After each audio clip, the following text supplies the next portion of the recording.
Hi everybody, welcome to this week's segment of Health Talk. So we will continue on our immunity aspect and we're looking at hypersensitivity or allergic reactions, I should say. And there are different types of allergic reactions, so we'll look at the different types of reactions. So before we jumped into that, just a little refresher that the immune system controls how your body defends itself. For instance, if you have an allergy to pollen, your immune system identifies pollen as an invader or allergen. Your immune system overreacts by producing antibodies called immunoglobulin E or IgE. These antibodies travel to cells that release chemicals causing an allergic reaction. This reaction usually causes symptoms in the nose, lungs, throat, sinuses, hairs, lining of the stomach, or on the skin. Each type of IgE has specific radar for each type of allergen. So that's why some people are only allergic to cat dander. They only have the IgE antibodies specific to cat dander.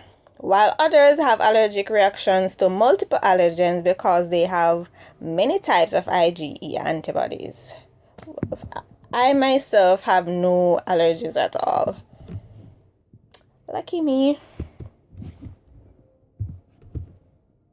It is not yet fully understood why some substances trigger allergies and others do not, nor why some people have allergic reactions while others do not. A family history of allergies is the single most important factor that puts you at risk of developing allergic disease.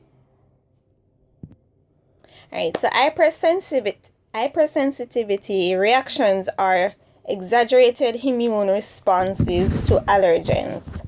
There are 4 types of hypersensitivity reactions. Type 1 through 3 are mediated by antibodies, and while type 4 is mediated by the T cell lymphocytes.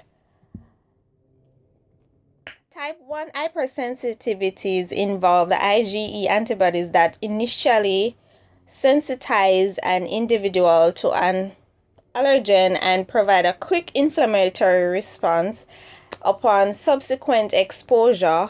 Allergies and hay fever are both type 1. Type 2 hypersensitivities involve the binding of IgE, and IgM antibodies to antigens on cell surfaces. This induces a cascade of events and leads to cell death. Hemolytic transfusion reactions and hemolytic disease of newborns are type 2 reactions. Ooh. And type 3 hypersensitivity results from the formation of antibody complexes that settle on tissues and organs. In an attempt to remove these complexes, underlying tissue is also damaged. Serum sickness and rheumatoid arthritis are examples of type 2 reactions. And type 4 hypersensitivities are regulated by T cells and are delayed reaction to antigens associated with cells. Tuberculin reactions, chronic asthma, and contact dermatitis are examples of type 4 reactions. And hypersensitivity reactions are categorized in 4 main group type. Type 1, type 2, type 3, type 4. Which I'll just say. And they're all result of antibody reactions, while type 4 reaction involve T cells, lymphocytes, which we all just read. Just note. Okay, so type 1 hypersensitivity are immune reactions to allergen. Allergens can be anything: pollen, mold, peanuts, medicines, etc. that triggers an allergic reaction in some individuals. These same allergens do not normally cause problems in most individuals, like myself. Type 1 reaction involves two types of white blood cells, the mast cells and the basophils, as well as the immunoglobulin E, which is the IgE antibodies. Upon the initial exposure to an allergen, the immune system produces the IgE antibodies, which bind to the cell membranes of mast cells and basophils. The antibodies are specific to a particular allergen and serve to detect the allergen upon subsequent exposure. A second exposure results in a rapid immune response as IgE antibodies attached to mast cells and basophils and bind allergens and initiate the degranulation in the white blood cells. During the degranulation, mast cells or basophils release granules that contain inflammatory molecules. The action of such molecules, whether histamine and serotonin, heparin, result in allergy symptoms: runny nose, watery eyes, hives, coughing, and wheezing. So allergies can range from mild hay fever to life-threatening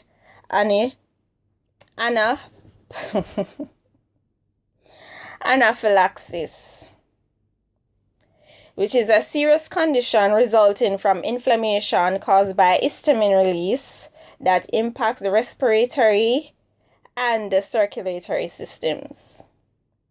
The systemic inflammation results in low blood pressure and blockage of air passages due to swelling of the throat and tongue. Death may occur quickly if not treated with epinephrine. Wow. I mean, allergic reaction can be really life-threatening, you know. So type 2 sensitivities, also called the cytotoxic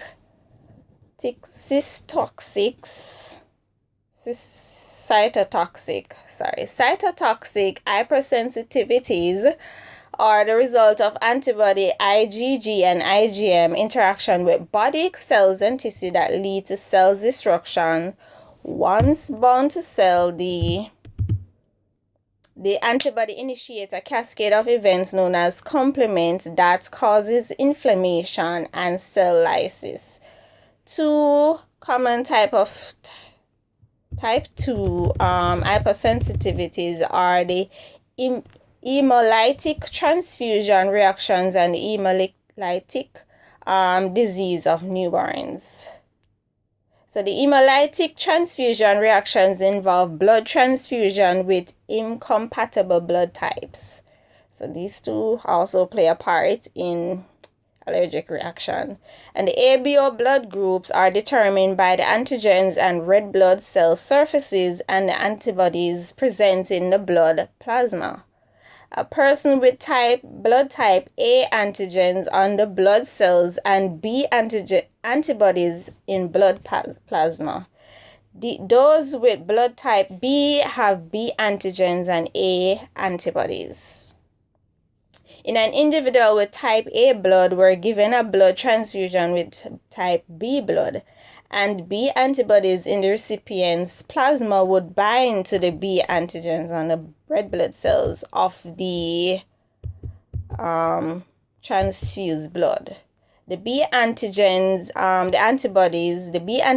would cause the type B blood cells to clump together or agglutinate and lyse, destroying the cells. Cell fragments from the dead cells could obstruct blood vessels, leading to damage of the kidneys, lungs, and even death.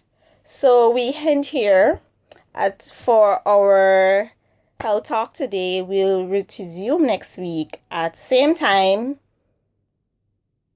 next week Sunday, same time. See you guys. Bye.